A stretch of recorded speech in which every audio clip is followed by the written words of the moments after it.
വളരെ പ്രധാനപ്പെട്ട കാര്യമാണത്. അതായത് തെരുവിൽ പറയുന്ന രാഷ്ട്രീയം ഒന്ന്, നടപ്പിലാക്കുന്ന രാഷ്ട്രീയം മറ്റൊന്ന് എന്ന് പറയുന്നത് രാഷ്ട്രീയത്തെക്കുറിച്ച് ധാരണയുള്ള ആളുകളോ അല്ലെങ്കിൽ രാഷ്ട്രീയത്തിൽ സീരിയസ് ആയി ഇൻവെസ്റ്റ് ചെയ്യുന്നവരോ രാഷ്ട്രീയത്തോട് പ്രതിബദ്ധതയുള്ളവരോ പറയേണ്ട ഒരു വാചകമല്ല. അത് തന്നെ ഗുരുതരമായ കുഴപ്പം കിടക്കുന്ന ഒരു വാചകമാണ് അത്. PM ശ്രീ എന്ന് പറയുന്ന സംഗതി ഈ സംസ്ഥാനത്തിൻ്റെ താല്പര്യത്തിനെതിരാണെന്നും ആ താല്പര്യത്തിനെതിരായിട്ടുള്ള സംഗതി പിണറായി വിജയൻ ഒളിച്ചു കടത്തിയെന്നും ആ ഒളിച്ചു കടത്തിയത് പിണറായി വിജയൻ്റെയും NDAയുടെയും ഡീലിൻ്റെ ഭാഗമാണ് എന്ന വളരെ ആഴമുള്ള ആരോപണം ഉന്നയിച്ച ആൾക്കാരാണ് UDFകാർ. ആ UDFിലെ പ്രധാനപ്പെട്ട നേതാക്കളിൽ ഒരാളാണ് ശ്രീ KM ഷാജി. അദ്ദേഹം ഇന്ന് മന്ത്രിയുമാണ്. ആ ആരോപണം ഉന്നയിച്ചതിൻ്റെ അടിസ്ഥാനത്തിൽ ശരിയാണല്ലോ, നമ്മുടെ കേരളത്തിൻ്റെ മതനിരപേക്ഷ താല്പര്യങ്ങളെ ആകമാനം പിണറായി വിജയൻ അട്ടിമറിക്കുകയാണല്ലോ, എങ്കിൽ ഈ മതനിരപേക്ഷ താല്പര്യത്തെ സംരക്ഷിക്കും വിധത്തിൽ KM ഷാജി അടക്കമുള്ള ആളുകൾ വരട്ടെ എന്ന് ജനം തീരുമാനിച്ചുകൊണ്ടാണ് 102 സീറ്റുമായിട്ട് UDF അധികാരത്തിൽ വന്നത്. വന്നു കഴിഞ്ഞ് പറയാണ്, അന്ന് ഞങ്ങൾ പ്രസംഗിച്ചത് വീട് കയറിവെന്ന് പറഞ്ഞ രാഷ്ട്രീയം ഇതൊക്കെ ചുമ്മാ പറഞ്ഞതാണ്, അതൊന്നും നടപ്പിലാക്കാൻ പറ്റുന്ന കാര്യമല്ല എന്ന്. അപ്പോൾ നിങ്ങളുടെ രാഷ്ട്രീയത്തെക്കുറിച്ച് ഇപ്പോൾ നമുക്ക് ഇടതുപക്ഷ ജനാധിപത്യ മുന്നണിയെക്കുറിച്ചുള്ള പ്രധാനപ്പെട്ട വിമർശനം എന്താണ്? ഇടതുപക്ഷത്തിന് ഒരു പ്രധാനപ്പെട്ട ഒരു മതനിരപേക്ഷതയുടെയും പുരോഗമന രാഷ്ട്രീയത്തിൻ്റെയും കാര്യത്തിൽ കൃത്യമായിട്ടുള്ള നയരേഖയുള്ള ഒരു പാർട്ടിയാണ്. ആ പാർട്ടിക്ക് അധികാരമുണ്ടായിരുന്ന ഏക സ്ഥലമായിരുന്നു കേരളം. ആ അധികാരം കയ്യിൽ കിട്ടുമ്പോൾ അധികാരം ഉപയോഗിച്ചുകൊണ്ട് ആ നയരേഖ നടപ്പിലാക്കണം എന്ന് പറഞ്ഞാൽ സംഘപരിവാർ വിരുദ്ധത, പുരോഗമന രാഷ്ട്രീയം, അനാചാരങ്ങൾക്കും അന്ധവിശ്വാസങ്ങൾക്കും എതിരായിട്ടുള്ള നിലപാടുകൾ, ജാതിമത രാഷ്ട്രീയ ലോബികളുടെ അനധികൃതമായിട്ടുള്ള ഇടപെടലുകൾക്കെതിരായിട്ടുള്ള പ്രതിരോധ ശബ്ദം, അങ്ങനെ നമുക്ക് ഇടതുപക്ഷത്തെക്കുറിച്ചൊരു കാഴ്ചപ്പാടുണ്ട്. അതൊരു നിലയ്ക്കും കോംപ്രമൈസ് ചെയ്യില്ല ഞാൻ വിചാരിക്കുന്ന ഉന്നതമായിട്ടുള്ള മതനിരപേക്ഷ മൂല്യം. അത് നടപ്പിലാക്കുന്നതിന് ചില ഘട്ടത്തിൽ അധികാരവും കൂടി വേണം. അധികാരം ഉണ്ടായിരുന്ന ഏക സ്റ്റേറ്റ് ആയിരുന്നു കേരളം. പക്ഷേ ആ അധികാരം അവരെന്തിനു പ്രയോജനപ്പെടുത്തിയില്ല? കേരളത്തെ ഒരു മതനിരപേക്ഷ ജനാധിപത്യ ഭൂമികയാക്കി നിലനിർത്താനും അവിടേക്കുള്ള സംഘപരിവാറിൻ്റെ നുഴഞ്ഞുകയറ്റം തടയാനും പ്രയോജനപ്പെടുത്തിയില്ല എന്നുള്ളതാണ് വിമർശനം. അപ്പം നിങ്ങളുടെ കയ്യിൽ നിങ്ങൾ പറയുന്ന രാഷ്ട്രീയം നിങ്ങളുടെ കയ്യിൽ അധികാരം കിട്ടിക്കഴിയുമ്പോൾ നിങ്ങളെങ്ങനെ നിർവഹിക്കുന്നു? വലിയ ചോദ്യമാണ്. അപ്പോൾ അധികാരം കിട്ടിക്കഴിയുമ്പോൾ പറയുന്ന രാഷ്ട്രീയം ഞങ്ങൾ പ്രയോഗിക്കില്ല എന്ന് പറയുന്നതിനാണ് വഞ്ചന എന്ന് മലയാളത്തിൽ പറയുക. അപ്പോൾ അതാണ് ഇപ്പോൾ UDFകാർ പറഞ്ഞത്. അവർ പറഞ്ഞതിൻ്റെ അർത്ഥം കൂടി അവർക്ക് മനസ്സിലാവുന്നില്ലേ? ഞാൻ വീണ്ടും പറയണം, അവരെല്ലാ വീടുകളിലും കാര്യം എന്ന് പറഞ്ഞ് നടന്ന കാര്യം ഇതാണ്.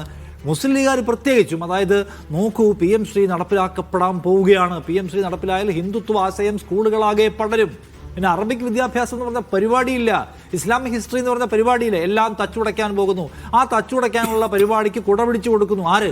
പിണറായി വിജയൻ. തോൽപ്പിച്ചേ പറ്റൂ എന്ന് പറഞ്ഞ് ജയിച്ചിട്ട് ഇപ്പോൾ PM ശ്രീ വലിയ കുഴപ്പമൊന്നുമില്ല എന്ന് പറയുകയാണ്. അപ്പോൾ മുസ്ലിം ലീഗിനെ പോലെ ഒരു പാർട്ടി, ഇപ്പോൾ ഒരു മുന്നണി എന്ന് പറയുമ്പോൾ ആ മുന്നണിക്കകത്ത് പല പാർട്ടികളും പല നയനിലപാടുകളും പല അഭിപ്രായങ്ങളും കാണും. അപ്പോൾ ഒരു പാർട്ടിക്ക് തെറ്റിയാൽ, അതിൻ്റെ മദർ പാർട്ടിക്ക് തെറ്റിയാൽ അതിനെ തിരുത്താൻ മറ്റു കക്ഷികൾക്ക് കഴിയണമല്ലോ. ഇവിടെ ആരുമില്ല. LDFിൽ നമ്മൾ അങ്ങനെ കണ്ടിട്ടുണ്ട്. LDFിൽ ഒരു പ്രശ്നം ഉണ്ടാകുമ്പോൾ പലതരത്തിലുള്ള അഭിപ്രായങ്ങളെ കേട്ടിട്ടുണ്ട്. PM ശ്രീയുമായി ബന്ധപ്പെട്ടും മറ്റ് പല കാര്യങ്ങളും, പൂരം കലക്കലുമായി ബന്ധപ്പെട്ടുമൊക്കെ CPMൻ്റെ അഭിപ്രായമല്ല CPIക്ക് ഉണ്ടായിരുന്നത്. ഇവിടെ എന്താണ്? VD സതീശൻ തുടക്കം മുതൽ തന്നെ നയപ്രഖ്യാപന പ്രസംഗത്തിലും ധവളപത്രത്തിലുമെല്ലാം കേന്ദ്ര സർക്കാരിനെ സ്പർശിക്കേണ്ടതില്ല, കേന്ദ്ര സർക്കാരിനെ വിമർശിക്കേണ്ടതില്ല എന്ന നിലപാട് സ്വീകരിക്കുമോ? അങ്ങനെ ആയിക്കോട്ടെ എന്ന നിലപാട് ആര് സ്വീകരിക്കുകയാണ്? മുസ്ലിം ലീഗ് സ്വീകരിക്കുകയാണ്. അപ്പുറത്ത് അങ്ങനെ അപ്പുറത്ത് കുറച്ചുകൂടി ഡെമോക്രാറ്റിക് ആയിരുന്നു എനിക്ക് തോന്നുന്നത്. നമ്മൾ CPMനെ കുറിച്ച് പറഞ്ഞത് CPMും പിണറായി വിജയൻ ആരെയും എതിർക്കാൻ സമ്മതിക്കില്ലാത്ത, ഒരു ജനാധിപത്യത്തിൻ്റെ കാറ്റും അകത്ത് കടത്താൻ സമ്മതിക്കാത്ത ഒരാളെന്നൊക്കെയുള്ള വിമർശനം അദ്ദേഹത്തെക്കുറിച്ച് ഉണ്ടായിരുന്നല്ലോ. അവിടെയും ബിനോയ് വിശ്വം വിമർശിച്ചിരുന്നല്ലോ, അവിടെ CPI വിമർശിച്ചിരുന്നല്ലോ. CPI വിമർശനമാണല്ലോ എന്ത് സംഭവിച്ചത്? ഞങ്ങൾ PM ശ്രീയിൽ ഇപ്പോൾ തൽക്കാലം ഞങ്ങൾ അത് പോസ് ചെയ്യാൻ തീരുമാനമെടുത്തത്. ഇവിടെ ആ ജനാധിപത്യവും കാണുന്നില്ല. ഇവരെല്ലാവരും കൂടി ഫസ്റ്റ് ക്യാബിനറ്റിൽ ഇവരെല്ലാവരും കൂടി തീരുമാനിച്ചിരിക്കുകയാണ് കേന്ദ്ര സർക്കാർ മുട്ടാൻ പോകണ്ട, അവിടെ നിന്ന് കുറച്ച് പൈസ കിട്ടുന്നെങ്കിൽ അത് മേടിച്ചിട്ട് നമുക്ക് ചില പരിപാടികൾ നടത്താം എന്ന് തീരുമാനിച്ചിരിക്കുകയാണ്. അതിന് രാഷ്ട്രീയ ശൂന്യത എന്ന് പറയുന്ന ഗുരുതരമായ പ്രശ്നമുണ്ട്. അപ്പോൾ ഒരു മാസം ഒരു ഗവൺമെൻറ് പിന്നിടുമ്പോൾ ആ ഗവൺമെൻറ്റിനെ കുറിച്ച് നമ്മുടെ മനസ്സിലുള്ളത് എന്താണെന്ന് ചോദിച്ചാൽ രാഷ്ട്രീയം പറയാൻ ഭയപ്പെടുന്ന ഒരു സർക്കാർ. അത് അത് ഞാൻ പറഞ്ഞതേ, അത് നമ്മൾ കോൺഗ്രസിൻ്റെ അതിനൊരു ചരിത്ര വഴി എടുത്ത് പരിശോധിച്ച് നോക്കിയാൽ അങ്ങനെ സീരിയസ് ആയിട്ടുള്ള സ്ട്രോങ് ആയിട്ടുള്ള മതനിരപേക്ഷ രാഷ്ട്രീയം ഉറക്കെ പറയാൻ അതിന് പറ്റാറില്ല. അത് ഇന്ത്യ ഈ വഴിയായത് എങ്ങനെയാണെന്നുള്ള ചരിത്രം പരിശോധിച്ച് നോക്കിയാൽ നമുക്കത് മനസ്സിലാവുന്നതാണ്. ഈ വഴി ഇന്ത്യയായി മാറിയത് എങ്ങനെയാണ്? സംഘപരിവാർ അതിൻ്റെ ഓരോ പ്രോജക്റ്റുമായിട്ട് രംഗത്ത് വരുമ്പോഴും അതിനെ ഒന്നും മനസ്സിലാക്കാനുള്ള ശേഷിയില്ല, അതിനെ തടയാനുള്ള ശേഷിയില്ല, തടയാനുള്ള ആർജവുമില്ല, തടയാനുള്ള പ്രത്യയശാസ്ത്ര ദൃഢത ഇല്ലാത്ത പാർട്ടിയാണ് കോൺഗ്രസ്. ആ കോൺഗ്രസ് ലീഡർഷിപ്പ് നിൽക്കുമ്പോൾ എന്താ സംഭവിക്കാൻ നമുക്ക് ഊഹിക്കാവുന്നതേ ഉള്ളൂ. ചില ആൾക്കാരൊക്കെ വിചാരിക്കില്ലേ, കുറച്ച് PM ശ്രീ വരട്ടെ, എന്താ കുഴപ്പം? കേന്ദ്ര സർക്കാരല്ലേ കുഴപ്പം? പണ്ട് പ്രതിപക്ഷത്തിരിക്കുമ്പോൾ VD സതീശൻ പറഞ്ഞൊരു കാര്യമുണ്ട്, കേന്ദ്ര സർക്കാരിൻ്റെ ഫണ്ട് എന്ന് വെച്ചാൽ മോദിയുടെ ഫണ്ടാണോ? അത് കേന്ദ്ര സർക്കാർ നമുക്ക് അവകാശപ്പെട്ട ഫണ്ടല്ല, നമ്മൾ മേടിച്ചെടുക്കണം എന്നാണ്. ആ കേന്ദ്ര സർക്കാരിൻ്റെ ഫണ്ട് മോദിയുടെ ഫണ്ടല്ല, നമുക്ക് കിട്ടുന്ന ഫണ്ടാണ് കിട്ടണം. അത് കിട്ടാൻ പക്ഷേ മോദി പറയുന്ന മറ്റേ കാവി പത്രത്തിൽ ഒപ്പിട്ട് കൊടുത്താലേ കിട്ടൂ എന്ന് പറഞ്ഞാൽ അത് പള്ളിയിൽ പോയി പറഞ്ഞാമെന്ന് പറയലാണ് രാഷ്ട്രീയം എന്ന് പറയുന്നത്. അത് പറയണം, അത് പറഞ്ഞില്ല. കഴിഞ്ഞ സർക്കാരിൻ്റെ കാലത്ത് കേന്ദ്ര സർക്കാർ കേരളത്തോട് വിവേചനം കാണിക്കുന്നു, ദ്രോഹിക്കുന്നു എന്ന് പറഞ്ഞപ്പോൾ അതിന് ഒരു ഘട്ടത്തിലും പിന്തുണച്ചിട്ടില്ല ഇവർ. അത് നിങ്ങൾ മറ്റേ ക്ലിഫ് ഹൗസിൽ സ്വിമ്മിംഗ് പൂൾ പണിത് പൈസ തീർത്തുകൊണ്ടാണ് എന്ന് പറഞ്ഞുകൊണ്ടിരുന്നവരാണ് ഇവർ. അപ്പോൾ നാളത്തെ ബജറ്റ് പ്രസംഗത്തിൽ നമുക്ക് അറിയാൻ പറ്റും ഇവർ ഇതല്ലാതെ വേറെന്തൊക്കെ വിഭവ സമാഹരണ പദ്ധതിയാണ് കൊണ്ടുവരുന്നത്. അപ്പോൾ ഇതിനകത്ത് കെ എം ഷാജി മുസ്ലിം ലീഗിനകത്തെ ഏറ്റവും പോപ്പുലർ നേതാവാണ്. അദ്ദേഹം വേദികളിലേക്ക് വരുമ്പോൾ വലിയ കയ്യടികൾ ഞാൻ നേരിട്ട് തന്നെ കണ്ടിട്ടുണ്ട്. ഭയങ്കര സ്വീകാര്യതയുള്ള ആളാണ്. തീപ്പൊരി പ്രസംഗങ്ങൾ നടത്തുന്ന ആളാണ്. പിണറായി വിജയനെ ആഞ്ഞാക്രമിച്ചിട്ടുള്ള ആളാണ്. പിണറായി വിജയൻ്റെ പരിപാടികൾ നോക്കൂ, അദ്ദേഹത്തിൻ്റെ പ്രസംഗം നമുക്ക് ഓർമ്മയുണ്ട്.